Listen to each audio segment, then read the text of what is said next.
Hi guys, welcome to the first episode of Bed, Bath, and Belonging. Or Belong. Bed, Bath, and Belong? I'm still deciding. So, it came to me today when I decided when was I going to do this podcast? I don't have time, I'm doing this and that. But I scheduled a bath today, so I brought you with me. And I like this idea of this sense of intimacy, this idea of unlocking the bedroom door, the bathroom door, the door to you, and being naked, so to speak, or literally, and sharing what's happening for you. And I wanted to create this I've been wanting to create it, and I didn't really know what format or what it looks like, and I had a hard time imagining it. And the last few days since I wrote my last blog announcing that I would do this podcast, it sort of pushed me to question and say, what is it going to look like? How am I going to do? What am I going to talk about? Can I even talk to a camera? Which I obviously struggle with, but the bottom line here is that I'm here and I'm excited to be here and I'd like to see what's going to happen next. And the idea basically is to question everything and share what little nuggets that I found that work for me and see what's happening. Try and gain new perspectives. If I can learn from you, if I can help, if we can help each other and if we can connect, then somehow I'm building a relationship with you. And I guess that's ultimately what's exciting. When I'm exploring this idea of relationships, it's not just these connections that I have tangibly, it's also building new relationships and new bridges and learning and growing a new understanding for others and other people's perspectives and confronting myself and that's, I think, an exciting journey. So I wanted to open the door of exploration to you, which is a whole new network of internet. So thank you. And my brain views relationships as such a general term because it basically means connecting with another person, which I guess in my mind we're doing on a regular basis constantly. But I guess to what degree and what does it mean to be in a relationship with another person to you, whether it's your coworker or your family, or what does that look like? And is there room for growth within that dynamic? Or how are you growing through that? And what is it that you take away and enjoy from that experience? I think relationships and belonging are sort of I guess it's a marriage somehow, right? Because I guess without relationships you can't really have a sense of belonging, so it's a real human need to feel like you have people who understand you, people who are there for you, right? And that's why we, as human nature, we cultivate these relationships. We're born into these relationships. We make them, but I never used to question what it meant. I guess I had this idea of what it's supposed to look like, and you sort of make it up as you go, right? But once you've made it up, do you ever go back and question, is that still working for the me now? Do I actually like it? Am I just mirroring what I see? It questions everything, and question is the word of the day. So, a notion I wanted to bring today is this idea of rising in love, which is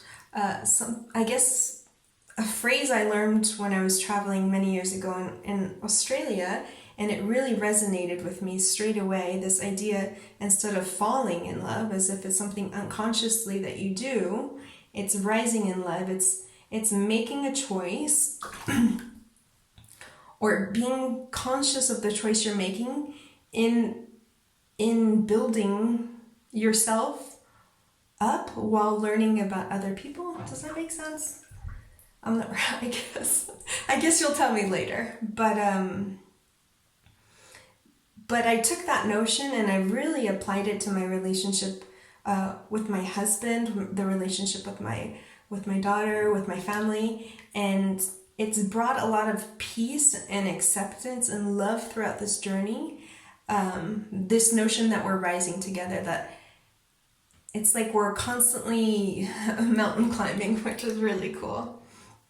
So I'd like to hear back what it means to rise in love with you. In my blog, I wrote a bunch of questions just to start off and see what came out of you. And it was questions like, who are your relationship role models, or what else did I ask? I think I brought up the notion of expectations, which is a big one. At least it was in my journey, like this idea of, oh, I'm in a relationship and this person is going to be my intellectual equal, is going to stimulate me, is going to help me grow, is going to provide for me, is going to support me, is going to be my best friend, is going to be my co-parent, is going to be my financial advisor, is going to be all of these things. And I realized how much expectations and how much pressure and how, I guess, unfair that idea is, that I'm expecting this person to do all of these things, which called into a question a lot in me. And why am I needing that person to do that? And how am I feeling about myself? And little by little building the relationship with myself. And luckily I'm very privileged to be with such a wonderful partner who is an incredible question asker as well. And like I said, I guess we're bouncing off of each other and growing, and I think that's what excites me the most. That's not to say that we haven't had conflicts, because we've had them up the wazoo. But I think there's a difference when you see, I guess it's like saying, okay, we're in this together, and what's the problem? How can we attack the problem versus putting the problem between us, right? Well, anyways, it's so much easier when you converse with somebody else, but when I'm talking to myself, it's a cool challenge.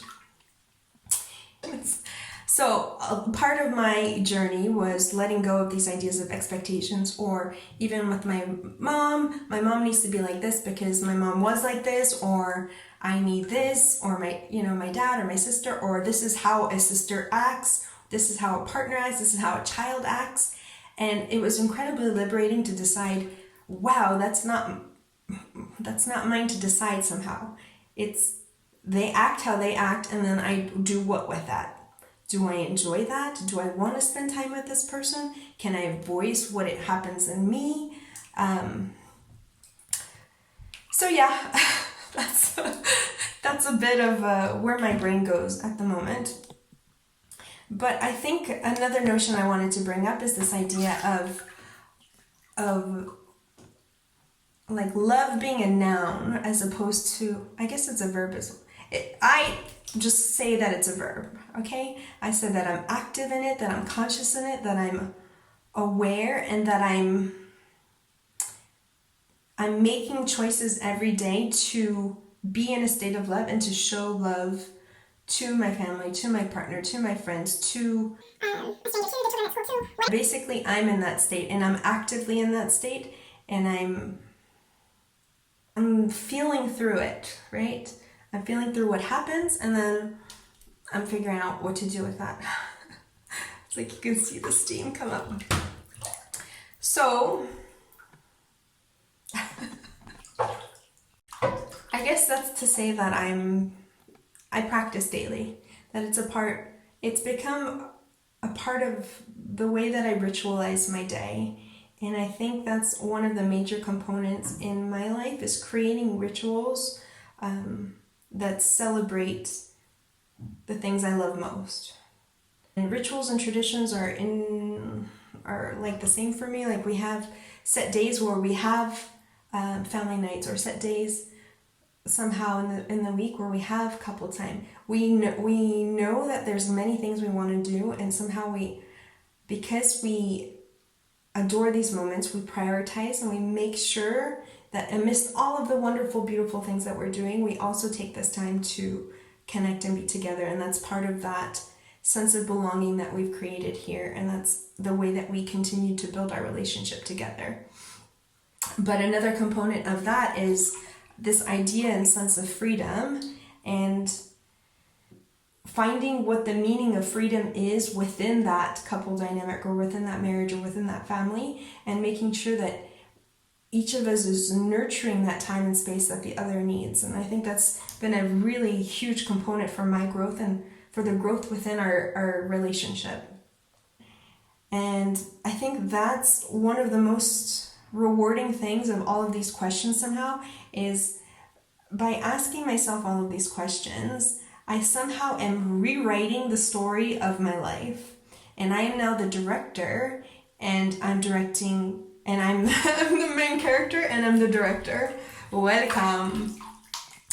And I am deciding what to create of this crazy magical ride of life.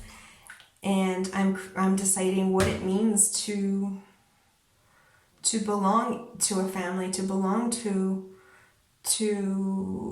a coupledom, to belong to my community. So I guess this is my closing statement, and I guess I'm just asking you, what does it mean for you? What does it look like? What are your rituals that you can share? What empowered you within your relationship? Or how are you cultivating them and feeding them, I guess? What little things can you share? Like, one of the little things that we do that's very sweet is we have a Mexican coin that's rather large and remarkable. And so we use that, and we hide it within different things, knowing the other person will find it eventually. And the idea is, when you find it, it's almost like a reminder of this game, of this decision, of this love. And it's the same thing when you walk to the bathroom and the toothpaste is already on your toothbrush, or do the extra little things that translate to love, like these little gestures, and turning that into a game to make you ultra conscious of that relationship and how you're feeding it and how you're dedicating time to it. So that is my conclusion. I hope this was stimulating in some sense. I'll see what happens with this, and I'm just happy to have taken this time and that I finally fulfilled this challenge. Anyways, so if this is interesting, if you have questions, if you can contribute in some way, I would love to even do dialogues. You could be in your bathtub. That would be so cool. Well, yeah, I like this idea. I like what's happening, and I'm excited to share this with you. So I guess I'll see you in the next one. All right.